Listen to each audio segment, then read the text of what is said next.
Hello everyone. Welcome back to my channel. So, ఈ వీడియోలో అయితే మనం ఇన్ఫోసిస్ ఇంటర్వ్యూ ఎక్స్‌పీరియన్స్ గురించయితే చూద్దామనమాట. రీసెంట్‌గా ఇంటర్వ్యూ ఎవరికైతే జరిగిందో వాళ్ళు షేర్ చేసినటువంటి ఎక్స్‌పీరియన్స్ అనమాట ఇది. సో, వాళ్ళొచ్చేసి డిఫరెంట్‌గా అడిగారనమాట. ఒక్క పర్సన్‌నే. అరౌండ్ 40-45 మినిట్స్ జరిగిందనమాట ఇంటర్వ్యూ వచ్చేసి. సో, ఫస్ట్‌గా వాళ్ళైతే కోడింగ్ నుంచి స్టార్ట్ చేశారనమాట. కోడింగ్‌లో వాళ్ళు 3 క్వెషన్స్ అయితే ఇచ్చారు. So, first one valid parenthesis code రాయమన్నారు. నెక్స్ట్ లాంగెస్ట్ కామన్ సబ్‌సీక్వెన్స్ గురించి రాయమన్నారు కోడింగ్. ఆ తర్వాత ఇంప్లిమెంటేషన్ ఆఫ్ స్టాక్ యూజింగ్ క్యూని ఈ 3 కోడింగ్ క్వెషన్స్ అయితే ఇచ్చారు. క్యాండిడేట్ ఓన్లీ 2 క్వెషన్స్‌కి మాత్రమే కోడింగ్ చేశాను అనేది చెప్పారు. సో, ఆఫ్టర్ దట్ వాళ్ళైతే ప్రాజెక్ట్స్‌లోకెళ్లారనమాట. ప్రాజెక్ట్స్ అంటే it's completely based on deep learning. So, అంటే ఇది కేవలం అకాడమిక్ ప్రాజెక్ట్సే. ఈ అకాడమిక్స్ ప్రాజెక్ట్స్ తర్వాత మళ్ళీ వాళ్ళు గిట్‌హబ్ అకౌంట్‌కి గూడా ఎళ్లారనమాట. సో, అకాడమిక్ ప్రాజెక్ట్స్ ఏం చేశావు అని అంటే ఏం చేశారో అది రెజ్యూమ్‌లో మెన్షన్ చేసేసరికి so, academic based project deep learning మీద చేశారు కాబట్టి వాటి రిలేటెడ్ క్వెషన్స్ అయితే డీప్‌గా అడిగారనమాట. సో, ఆఫ్టర్ దట్ సీఎన్ఎన్ మీద గూడా అడిగారంట క్వెషన్స్. ఆ తర్వాత వాళ్ళు గిట్‌హబ్ అకౌంట్‌ని ఓపెన్ జేసి చూయించమన్నారు. అంటే గిట్‌హబ్ అంటే అకౌంట్ ఓపెన్ జేసి చూయించిన తర్వాత అంటే మీరు ఏ రోజు యాక్టివ్‌గా ఉన్నారో, ఆ ప్రాజెక్ట్స్ మీరు చేసారా లేదా? మీ గిట్‌హబ్‌లో అసలు ప్రాజెక్ట్స్ ఉన్నాయా? లేవా? అన్నది వెరిఫై చేశారనమాట.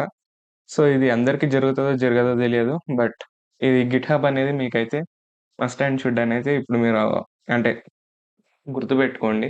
ఎందుకంటే ఎవరైనా ఫ్రెషర్స్ గాని, ఎవరైనా ఎక్స్‌పీరియన్స్‌డ్ వాళ్ళు గాని మీరిట్లా అప్లై జేయాలనుకున్నప్పుడు చెప్పలేం మీ లక్ బాగుంటే మీరిలాంటి కాంట్రిబ్యూషన్స్ బాగా జేసుంటే మీకైతే అదొక యాడెడ్ అడ్వాంటేజ్ అనైతే జెప్పుకోవచ్చు. సో, ఆ క్యాండిడేట్‌ది నీట్‌గానే ఉండేసరికి it's well and good. So, after that దాని రిలేటెడ్ అంటే గిట్‌హబ్‌లో ఉన్నటువంటి ప్రాజెక్ట్స్ ఉంటాయి గదా! వాటిని అంటే వాటి ఫంక్షనాలిటీస్ ఏంటిది? మీరు ఆ ప్రాజెక్ట్‌ని ఎలా జేశారు? ఏ ఏ టెక్నాలజీస్ యూజ్ చేశారని అడిగారంట. ఆ తర్వాత ఆ ప్రాజెక్ట్‌ని క్లోన్ చేసిన తర్వాత ఎలా రన్ జేయాలి? వాటి కమాండ్స్‌ని ఎక్స్‌ప్లెయిన్ చేయమన్నారంట చూడకుండా. సో, అవన్నీ ఎక్స్‌ప్లెయిన్ చేసిన తర్వాత దాంట్లో ప్రాజెక్ట్ రిలేటెడ్ దాంట్లల్లో గూడా కొన్ని కోడ్స్‌ని చూపించి ఈ బ్లాక్ ఆఫ్ కోడ్‌ని ఎక్స్‌ప్లెయిన్ చేయమన్నారంట. సో, అదైతే గిట్‌హబ్ నుంచి చేసినటువంటి thing. So, after that DBMS related questions start చేశారంటే డీబీఎంఎస్‌లో నార్మలైజేషన్ క్వెషన్స్, ఆ తర్వాత డీబీఎంఎస్ ఆర్కిటెక్చర్, దాని తర్వాత transaction control and concurrency related questions. Next B and B plus trees గురించి అడిగారనమాట. సో, ఆ తర్వాత కొన్ని ఎస్‌క్యూఎల్ క్వెరీస్ గూడా రాయమని చెప్పారంట. సో, ఇవి డీబీఎంఎస్ రిలేటెడ్ క్వెషన్స్. అంటే ఇందులో ఓన్లీ ఎస్‌క్యూఎల్ మీద స్ట్రెస్ చేయడమే గాకుండా డీబీఎంఎస్ కాన్సెప్ట్స్ గూడా అంటే టెస్ట్ చేశారనమాట. సో, వాటిలలో మీరైతే థరోగా ఉండడం అయితే బెటర్. సో, దీంట్లో నోఎస్‌క్యూఎల్ గురించయితే అడగలేదు. So, mainly SQL related. ఆ తర్వాత స్టాండర్డ్ డీబీఎంఎస్ క్వెషన్స్ అడిగారు. So, coming to the algorithms వాళ్ళైతే గ్రీడీ ఆల్గారిథమ్స్ మీద స్ట్రెస్ చేశారనైతే నాకు ఆ క్యాండిడేట్ చెప్పారనమాట. సో, వాళ్ళు మెయిన్‌గా క్రుషికల్స్ ఆల్గారిథం, క్నాప్సాక్ ఆల్గారిథం రెండిటిని కూడా ఎక్స్‌ప్లెయిన్ చేయమన్నారు. అంటే గ్రీడీ మెథడ్స్‌లో. సో, వాటి తర్వాత కొన్ని హెచ్ఆర్ రిలేటెడ్ క్వెషన్స్ అయితే అడిగారనమాట. సో, మీకు ఇన్ఫోసిస్ గురించి ఏం తెలుసు? What are your hobbies? Hobbies చెప్పిన తర్వాత ఇవే మీ హాబీస్ ఎందుకు?